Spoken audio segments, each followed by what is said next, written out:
Haleluya, Shalom, salam jumpa kembali dengan saya Willy Marpaung di channel YouTube saya. Dan sesuai janji saya, di mana pembahasan yang lalu saya bahas mengenai pacaran beda agama. Teman-teman boleh lihat videonya, linknya ada di deskripsi dan ini thumbnailnya.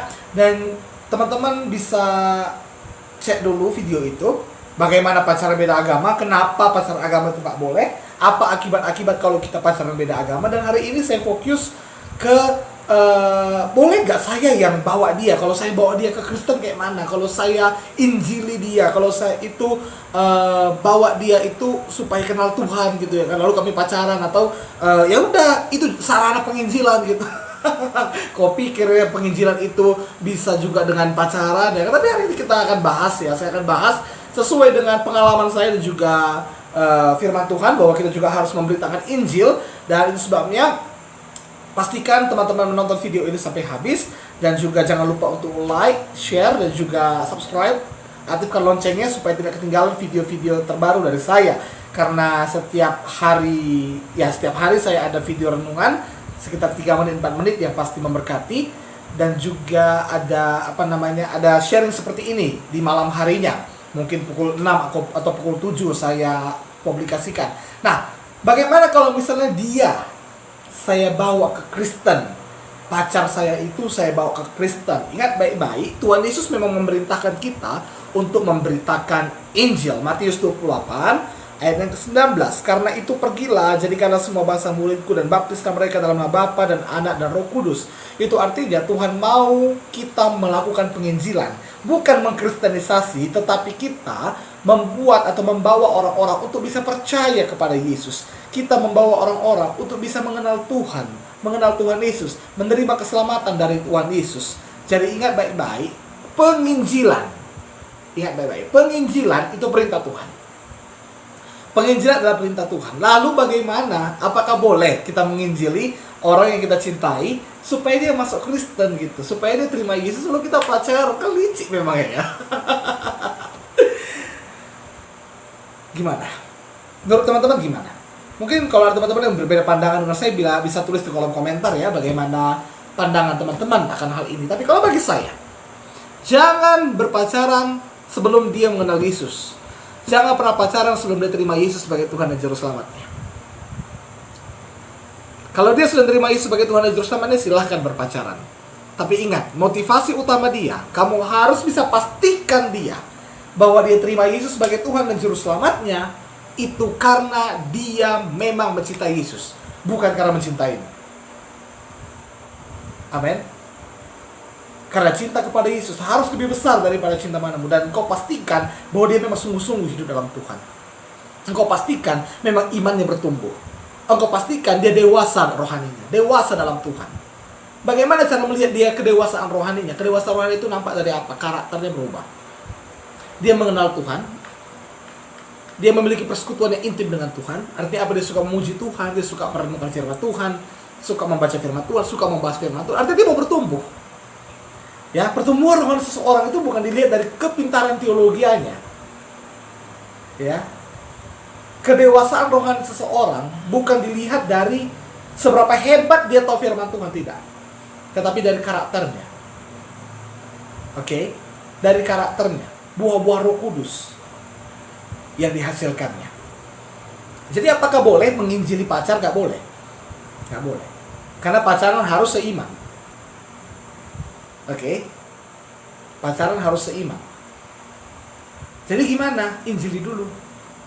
Setelah dia sungguh-sungguh ikut Tuhan, setelah dia melayani Tuhan, setelah dia dewasa rohaninya, maka jadilah. Nah, ada sebuah pengalaman. Saya punya teman orang Toraja. Dia sekarang ini, saat video ini dibuat, dia adalah mahasiswa S1 program studi teologi di IAKN Toraja, Institut Agama Kristen Negeri Toraja. Dan dia mengatakan bahwa dia dulu pernah pacaran beda agama. Dan yang pacarnya itu, dia cewek, teman saya ini cewek, cowoknya itu masuk Kristen. Serius. Cowoknya itu masuk Kristen. Ya kan, lalu mereka pacaran kalau saya nggak salah 3 tahun. Cowoknya ini betul-betul sungguh-sungguh Bahkan cowoknya ini sekarang menjadi sarjana teologi ya. Jadi mereka pacaran, kemudian setelah mereka jadian, lalu mereka itu cowoknya ini memang mengenal Tuhan Yesus, terima Yesus sebagai Tuhan Juru Selamat, dan akhirnya cowok ini ikut sekolah teologi ya, abang kelasnya jadinya, dan sudah sarjana teologi ya, tapi sekarang putus. Nah saya katakan, namanya Pince itu mungkin maksud Tuhan bagi dia. Kau adalah jalan Tuhan baginya untuk bisa mengerti kasih Tuhan. Betul, sekarang putus mereka. Mereka udah putus dan si Pince ini sudah punya pacar yang lain gitu. Mungkin teman-teman gak percaya. Ini betul-betul kejadian, serius. Saya pun kaget ketika mendengar itu. Mereka pacaran, si Pince ini membawa dia ke imannya, ke Kristen, percaya Yesus. Lalu masuk sekolah teologi laki-laki dan putus, dan sekarang mereka bersahabat. Mungkin saudara gak percaya, tapi ini betul-betul kejadian. Bukan keluaran, bukan imamat, bukan bilangan, bukan ulangan, apalagi wahyu, enggak. Ini kejadian.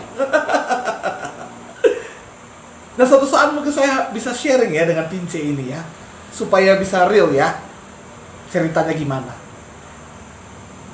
Tapi kalau dari saya sebaiknya pacaran cari yang seiman. Pertemanannya seiman. Bagaimana supaya dapat pacar seiman? Pertemanannya seiman. Karena dari kawan itu kita dapat pacar. Dari kawan itu kita menemukan pasangan kita. Dari pertemanan itu kita menemukan pasangan kita. Ya.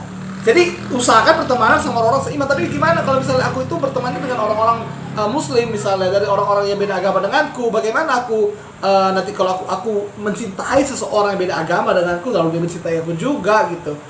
Ya kan? Nah, injili dulu. Bang bilang, terima Yesus sebagai Tuhan dan Juru Selamat, maka engkau akan selamat. Plus, engkau dapatkan aku. Wah, engkau plusnya, ya, engkau tambahannya. Jangan yang jadi utama. Kado utama dia kan surga. Kado utama dia kan kasih Tuhan. Kado kedua, kado tambahannya dapat dirimu, gitu ya kan? Nah, jadi sekaligus engkau tuh melakukan penginjilan, melakukan firman Tuhan, dan kau dapatkan orang yang kau cintai. Walaupun, ingat baik-baik, kuncinya dia harus bertumbuh dulu. Dia harus sungguh-sungguh dulu ikut Tuhan. Dia harus menunjukkan bahwa dia itu mengasihi Tuhan. Dia harus tunjukkan bahwa dia itu memang serius gitu ikut Yesus. Lalu jadian. Lalu bagaimana kalau misalnya menikah beda agama dan gimana ya, udah terlanjur gitu. Kalau menikah beda agama, sudah terlanjur, apakah boleh bercerai? Tidak. Ya. Misalnya perempuannya Kristen, suaminya Muslim. Apakah perempuan ini atau istrinya ini harus menceraikan suaminya? Tidak. Jangan ceraikan. Doakan. Bawa dia dalam jalan Tuhan. Amin. Nah, itu sebabnya pacaran beda agama dilarang, pacaran beda iman dilarang keras oleh Alkitab. Bagaimana kalau saya bawa dia ke Kristen? Bawa dulu dia ke Kristen. Percaya dulu dia sama Yesus, sungguh-sungguh dulu dia ikut Tuhan, baru jadikan. Jangan pernah jadian dengan dia yang belum pernah mengasihi Tuhan, belum pernah menerima kasih Tuhan. Hubungan itu akan menjadi hubungan yang toksik, dan hubungan itu tidak akan menjadi hubungan yang bahagia. Tapi kalau hubungan pasangan yang sudah menerima kasih Tuhan, yang sudah mengalami kasih Tuhan dalam hidupnya, ya kan? Sebesar apapun masalah, sehebat apapun masalah yang datang, karena ada cinta Tuhan dan ada kuasa Tuhan, semua itu bisa dilalui bersama. Itu sebabnya jawaban saya untuk pertanyaan yang mengatakan bagaimana kalau saya yang membawa dia percaya Yesus, bawa dulu dia percaya Yesus, sungguh-sungguh dulu dia ikut Tuhan. Dia tunjukkan kayak mana buah-buah pertobatannya, buah-buah Roh Kudusnya, bagaimana kesungguhan hatinya mengikut Tuhan, bagaimana kesungguhan hatinya melayani Tuhan Yesus. Dan kau yakin sambil kau berdoa, lalu kau jadikan, lalu kau terima dia. Dan pastikan dia tetap bertumbuh dalam Tuhan. Kalian bersama-sama berjalan dalam terang firman Tuhan, tetap menjaga kekudusan. Amin. Ya, mungkin terserah teman-teman. Kalau mungkin teman-teman punya pandangan lain, itu terserah. Oke, ini ruang publik. Yang namanya media sosial itu ruang publik. Kita terserah mau ngomong apa. Kita terserah memberi pandangan bagaimana. Ya. Tapi pandangan saya yang terbaik. Kita bisa sekaligus memberitakan Injil padanya. Dan kalaupun kita jadi sama dia, puji Tuhan. Kalau nggak jadi kayak si teman saya tadi, it's okay. Mereka bersahabat. Itu sebabnya. Beritakanlah Injil. Amin. Beritakanlah Yesus bahwa Yesus baik. Beritakanlah bahwa Yesus mengasihi. Amin. Dan kalau engkau punya PDKT-an, tapi dia Buddha lah, dia Hindu lah, atau dia belum kenal Yesus lah sebagai Tuhan Juru Selamatnya gitu. Gimana ya? Injili dulu. Pastikan dia itu kenal Yesus, pastikan dia sungguh-sungguh, pastikan dia bertumbuh dalam Tuhan, lalu jadian. Amin. Saya berdoa, ada upahmu yang besar di sorga, tambah lagi upahmu di dunia ini. Kiranya video ini memberkati, kiranya video ini tidaklah menjadi pro dan kontra ya. Tapi biarlah kita sama-sama mengenal firman Tuhan, kita sama-sama mengerti kehendak Tuhan, kita sama-sama meminta hikmat dari Tuhan. Biarlah Roh Kudus yang menerangi hati kita, biarlah Roh Kudus yang menjamah hati kita, menuntun kita kepada jalan-jalan yang benar. Terima kasih sudah menonton, dan sampai jumpa di video berikutnya. Tuhan Yesus memberkati.